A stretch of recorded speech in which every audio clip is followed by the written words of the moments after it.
Okay, friends. Okay, so this quiz here, we're going to look at distributions again, like we've been doing, but through the light of gambling again. But I want to touch on something that is important to me, and it's when people misunderstand the averages for games of chance, pure games of chance.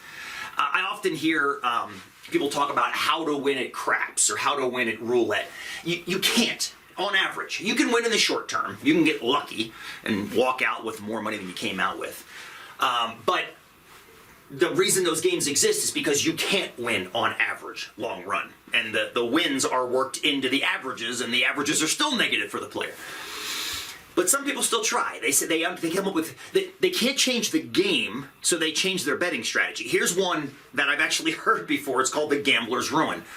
Let's suppose you're going to play a game of craps, and let's make the math really easy. Not that you can actually bet $1 on a game of craps, but let's make the math easy by betting $1. So you walk up to a craps table, bet $1, and let's say you win. Well, if you win, they pay you $2 back, which means you just profited $1. Woo! So you walk away with $1. You won $1. But as you remember from the past line bet at craps, that only happens about half the time, winning. Losing actually happens a little bit more than half the time. So let's say you lose. Well, if you lose, you're down $1, right? So what some people say is, we'll double down the bet. So now bet $2.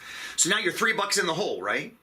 But if you win on that next round, they're going to pay you $4. So they pay you $4, you're in the hole $3, that means you profit $1.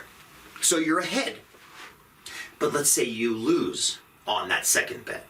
Well, now you double down again. And instead of betting 2, you bet 4. Now you're $7 in the hole.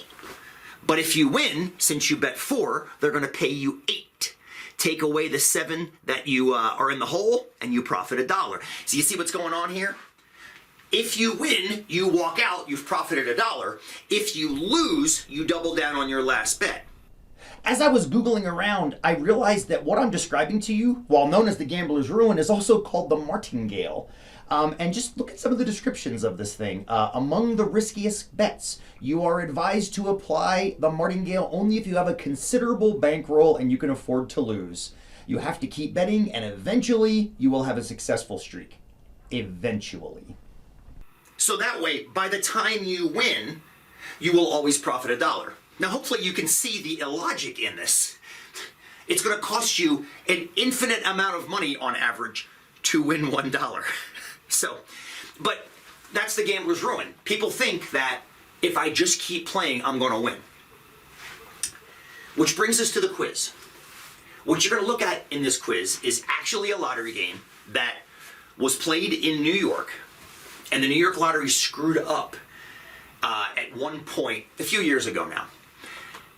And they inadvertently created a situation where playing more actually earned money. Let's take a look.